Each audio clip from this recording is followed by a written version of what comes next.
y'all. Welcome back to the Shifting Schools podcast. My name is Trisha Friedman. Have you been wondering what AI might do to help alleviate the mental health crisis we are in? If that's a question that's been on your mind, or you're curious about ways that AI is going to help us address some of our biggest, most pressing concerns, this episode is for you. I do want to give you a heads up that this episode discusses, of course, mental health issues and suicide ideation. Our special guest, Dr. Elsa Friis, is here to tell us all about Alongside, a AI offering that you can explore for your school. Dr. Friis is the head of mental health at Alongside, which is a clinician-powered AI tool. We're going to get into all of the evidence and research that has gone into bringing this tool forward, as well as some of the misconceptions that might be out there about the role that AI or technology can play in assisting mental health. Dr. Friis is a licensed psychologist, researcher, and behavioral health advocate who specializes in utilizing technology to expand access to youth mental health support. When we are talking about Alongside, and I would highly recommend that you check out the tool, the website, which is linked into our show notes, will take you over to that website where you can see demos of students and testimonials of students talking about that tool. After our interview, I actually asked Dr. Friis how Alongside came up with the name for the chatbot, which happens to be Kiwi. And Dr. Friis told me that that name was actually voted on by students. It was music to my ears because I got to learn a little bit more about the student involvement in designing and testing Alongside. Dr. Friis told me that actually they have a student advisory board. And she let me know that they also have a paid student summer internship. There's a link in the show notes for you to learn more about that, to possibly share that with your students as well. Before we start our conversation with Dr. Friis, we've got a quick word from our show sponsor. Thank you again for listening to Shifting Schools. I wanted to take a quick break in our conversation to talk about Lebra HQ. We know and talk about it here often on the podcast that AI is impacting all parts of an organization in some really interesting and impactful ways. When I was first contacted by Lebra's CEO, Matt, I was intrigued in how the Lebra system leveraged AI to support leaders in doing the work that we know matters most: connecting with staff within an organization. A task that up until now took time. Too much time, in fact, that it often didn't get done. How many times have you said to yourself, oh, I have to remember to send an email to that staff member about their birthday, or about their work anniversary, or a follow-up on that conversation we had in the hallway about their daughter scoring the winning goal, only to get busy and never send the email or write the note? Well, this is where Lebra takes a unique approach, integrating directly with tools you already use like Outlook or Gmail to provide a seamless experience. It's designed to help you remember and celebrate the important moments, from work anniversaries to personal milestones, ensuring every staff member feels acknowledged and valued. But Lebra goes beyond mere reminders. It employs sophisticated AI to offer insights into team dynamics, helping leaders foster a positive, supportive culture that's key to staff retention and satisfaction. Imagine a school where every staff member feels seen and heard, where the culture thrives on genuine connections, and it only takes you 5 to 10 minutes every day to create that culture. Lebra makes this possible by equipping leaders with the AI tools to personalize their approach to staff well-being, ensuring no one feels like just another number in the system. It's about creating an environment where everyone can thrive, contribute, and feel part of a unified community. In a time when the educational landscape is rapidly changing, where educators report being stressed and overworked, leveraging a tool like Lebra empowers school leaders to lead with empathy and compassion. Discover the difference Lebra can make in your school. Let's work together to build educational communities where everyone, from teachers to administrative staff, feel connected, appreciated, and fully engaged in their school and district shared mission. To learn more about this revolutionary AI tool for school leaders, reach out to me at jeff@shiftingschools.com, and I'd be happy to take you on a demo of this amazing new AI tool. Thanks for listening, and now back to our conversation. And with that, here's our episode exploring the role that AI can play in combating our mental health crisis with our special guest, Dr. Elsa Friis.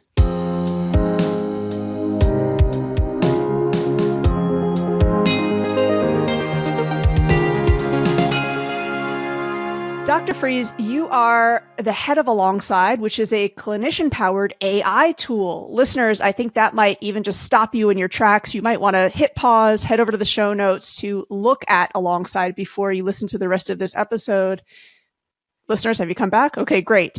Dr. Friis, can you walk us through how that AI tool supports young folks and what it means for a tool like it to have your expertise and experience behind it? Absolutely. So to set the scene just a little bit, we are in a dual mental health crisis. So we're in a youth mental health crisis, but we're also simply do not have enough mental health providers, counselors, social workers, therapists to meet the needs of students. And so to put a little color to this, half of youth mental health support is actually provided within schools.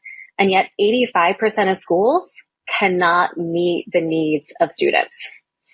And in fact, we actually see this is not only a funding issue, it's also a staffing issue, that 70% of job openings are going vacant right now.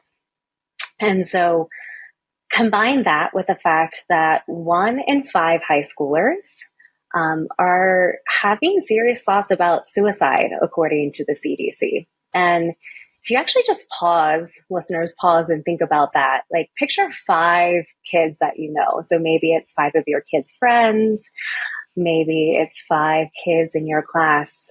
And like one of those faces behind what you don't see is a kid who is suffering so much that they're actually thinking of harming themselves.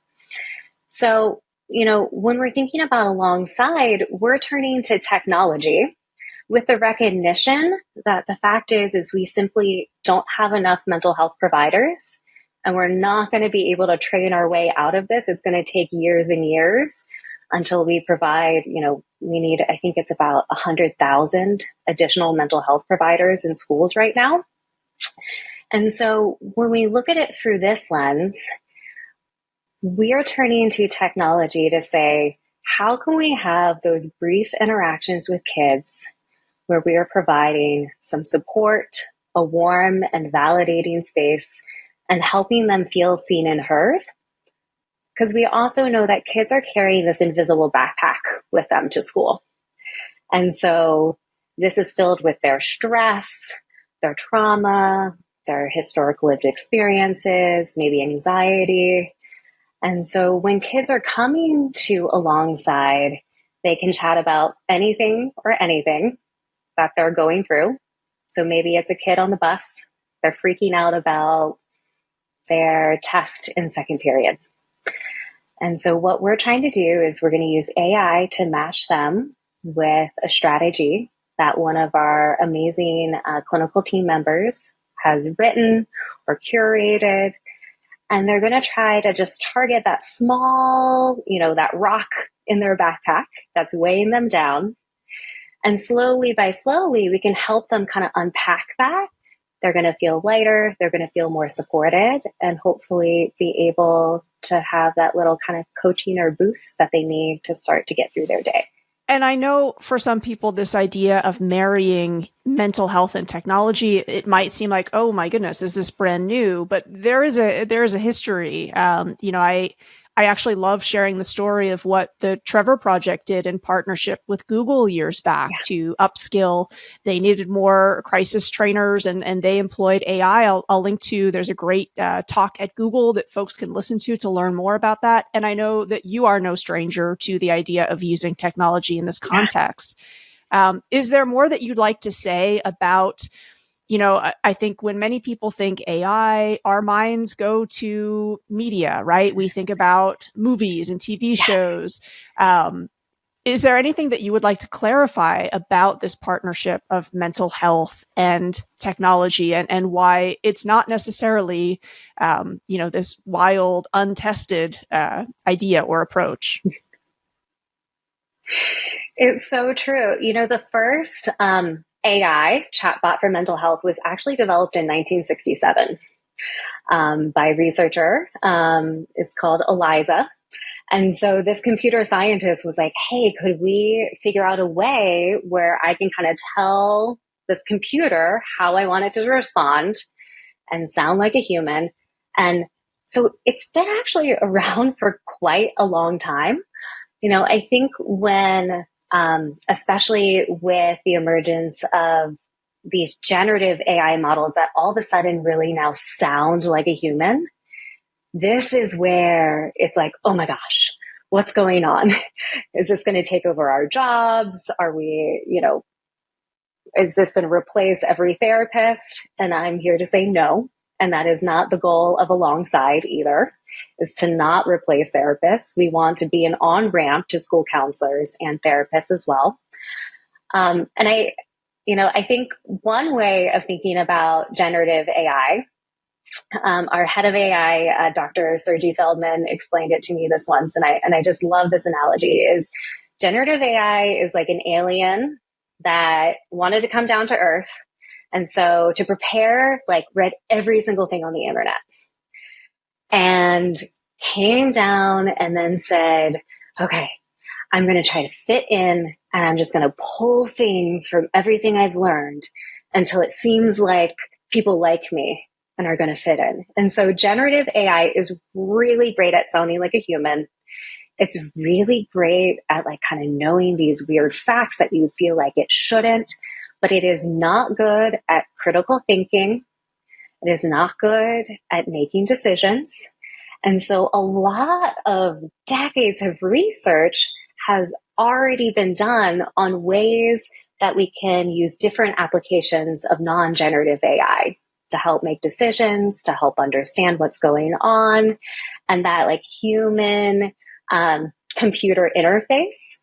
I think what feels so different for people is it feels real in some ways now. Whereas we have 2 decades of research on internet-based mental health interventions for youth that we see it can be safe, it can be effective.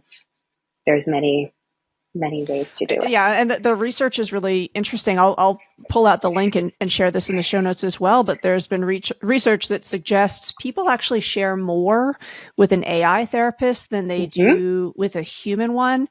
With with your expertise and scholarship, does research like that surprise you or not? I'm kind of curious.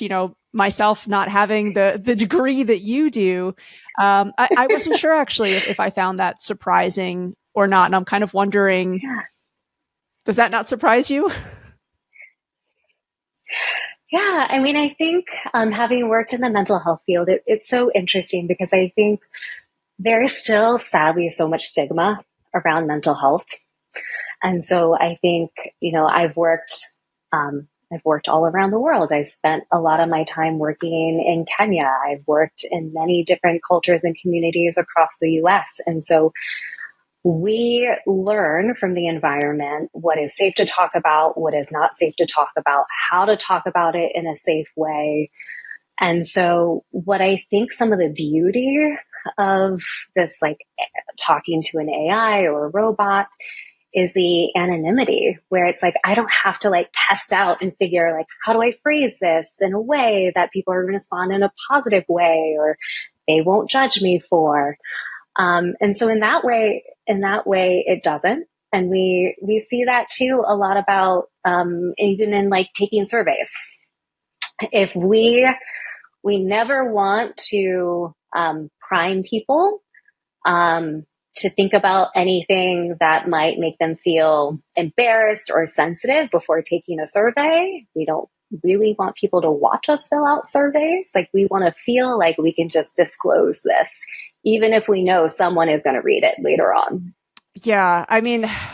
You've reminded me of something that I've been, just kind of playing around with ChatGPT. And that's, Dr. Friis, thankfully you can't see what my desk looks like right now, but I am that kind of thinker where like there's Post-it notes all over the place. There's a lot of, I love actually yellow legal pads, but there's a lot of like crumpled up pages. It's a little bit chaotic. So I go through this cycle of like reorganizing my desk, making it messy again. Yes. And so I've been playing with this idea of taking a picture and asking ChatGPT, how would you reorganize this? And because I also like playing around with that tone and how it responds to me, sometimes I'll say, ChatGPT, can you give me 10 recommendations for reorganizing my desk in the voice of Moira Rose from Schitt's Creek? And that makes it a little bit more fun. But, you bringing up this idea that there's a stigma around mental health. There's, a lot of misconceptions out there around AI. So you almost have sort of a double barrier there. And we are in the early days, I think, of AI being something that folks come to terms with, just that, it is already playing a role in our day-to-day lives, but there's a lot of learning around that. What is a misconception that you hear often or sometimes about AI and what AI can do for mental health that you think we really need to clear up, that is maybe going to reduce that barrier to someone using a tool like Alongside Help for support?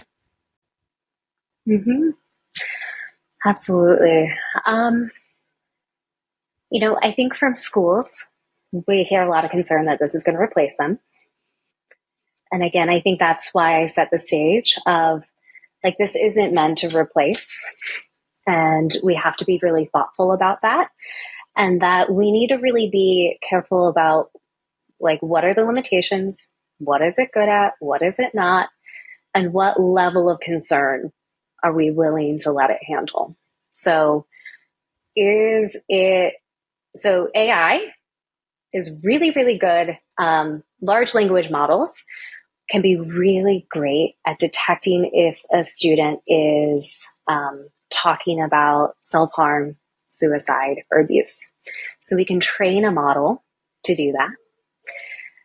And this is something that many schools, if you're familiar with GoGuardian, this is actually a technology where most schools are like, oh yeah, we use GoGuardian, or we use something to like monitor for student. Oh, that's not AI. Like, yeah, that is AI that is powering it. And so we have to know, you have to match what it is good at with the job that you're giving it is really, really important. So if you're using it to monitor, use it to monitor and recognize it's still not going to catch everything, but maybe it's better than having nothing. Can GPT, have you tried out GPT to see if like it can be really nice to you or provide you some empathy or validation? Have you tried that out? Yes. Give me some affirmations. I'm concerned about this. Yep. Right. It's actually pretty good. And some of them don't land, but like, honestly, with humans, they also don't land sometimes. Humans, I can't read your mind sitting here looking at you right now either. So it can do things like that as well. So I think, what is really critical is the people who are designing this need to know what it can do and what it cannot do. People using it need to know what it can do and what it cannot do. And, my biggest red flag I see is we do see an increasing plethora of GPT therapists where there's no one with clinical training developing or training it. And that to me, like being a therapist, there's so much more than just saying, I'm here, I'm sorry, I hope things are going okay. And so, making sure that you have people who know what they're doing building these products is really important. I'm really glad you brought that up, because in a lot of the workshops that we've been doing, part of what we've been doing is some information literacy in terms of whether you're using a tool or not. Let's look at who's behind this tool, who has it been developed with, and Alongside is an evidence-backed tool. So I'm wondering if you can point our listeners to a piece of research that has informed or supports the implementation of Alongside. Absolutely. So at Alongside, AI is really the vehicle for two things. I'll back up a tiny bit and then answer your question. Is AI we're using to identify kids who need more support. If they are, we direct them to the school counseling team to get that in-person support. If we have lower level issues, like I have a conflict with a friend, I'm being anxious about a test, what we have done is we have taken, there are thousands of evidence-based strategies that have been well researched out there. So a really good one is problem solving. Problem solving is something we all probably do every day. It's actually really critical to helping maintain our positive mental health if we actually think about it.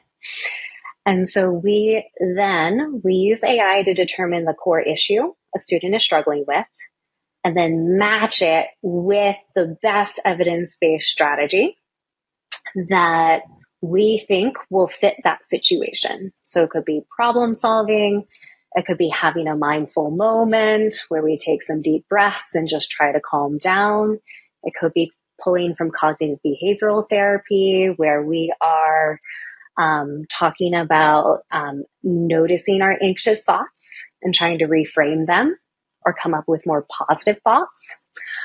And, one of the things that really kind of just blew my mind in a way was when I was working at Duke, was reading the work by a great researcher, Dr. Jessica Schleider, who does work on digital single session interventions. And so I am trained in kind of traditional 12-week therapy, and her research and many other amazing colleagues in the single session research area are saying you can actually have an impact with like a 5-minute quick coaching session. It doesn't have to be that 45-minute sitting with me and talking things through. 5 minutes, we can actually see almost similar impacts of a 45-minute session. And so that for me just like revolutionized the way that I thought about how we could actually deliver care. So then again, we're combining, can it be evidence informed? It still can be brief, and it can be delivered by technology. And so Dr. Schleider's work, she has a new book out called Little Treatments, Big Effects. Highly recommend looking that up. It's on Amazon, I believe. And then, her randomized control trials have said this actually works. And she has tested it in schools. And we have licensed some of her treatments that are included in alongside. And then we're also running we are currently running an independent evaluation to develop a similar base of evidence and research to support alongside impact on students as well. Well, thank you so much for those recommendations. For a listener who's hearing you talk about alongside, they're starting to get curious about the impact it could have within their community. What are the different sort of ways of partnering? And I'm wondering, does it always have to be a whole school approach?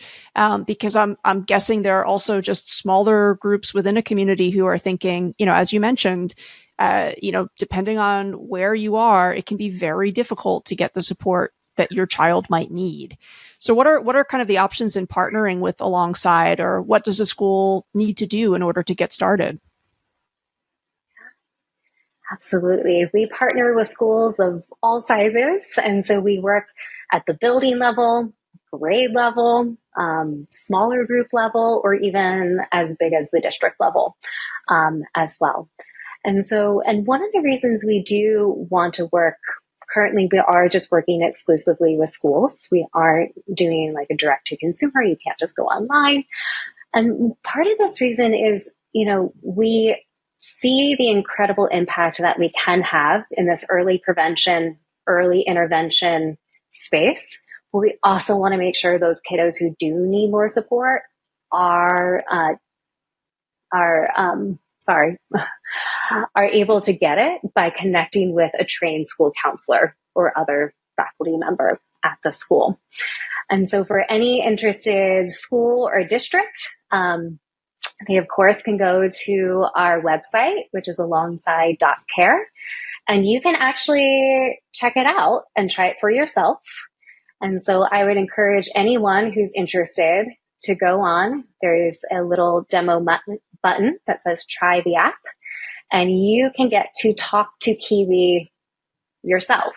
And so what we see is that talking with Kiwi, which is our LlamaBot chatbot, our chats are usually about 5 to 10 minutes long.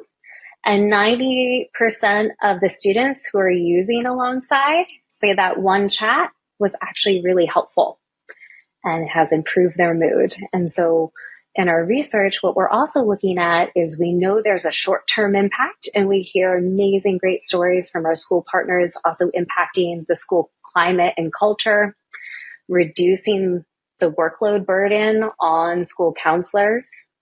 It's helping identify kids who are at higher risk and maybe don't want to talk to a counselor or don't know how to reach out to someone, but it's a safer space for them to reach out.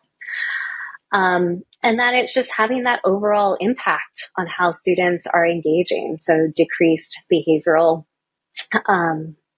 concerns in the classroom as well. Do you have any recommendations for somebody who wants to try out that demo? Like, what would you prompt it with? Like, what do you think is kind of an interesting way to test it out to get a sense of what it can do for students?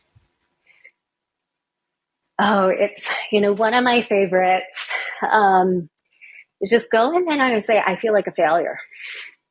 I think that's something that resonates with, I feel like that sometimes as an adult. I think that's something we hear kids say all the time.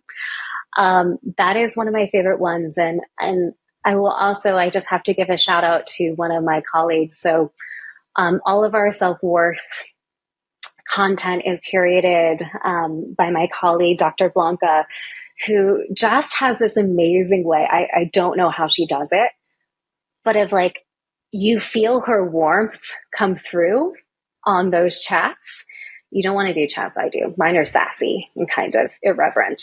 But for Blanca's, it's like somehow there's like a warm hug that's coming through all of the content that she curates, or she speaks through Kiwi in essence. Oh. Other common things are like, I had a big fight with my friend.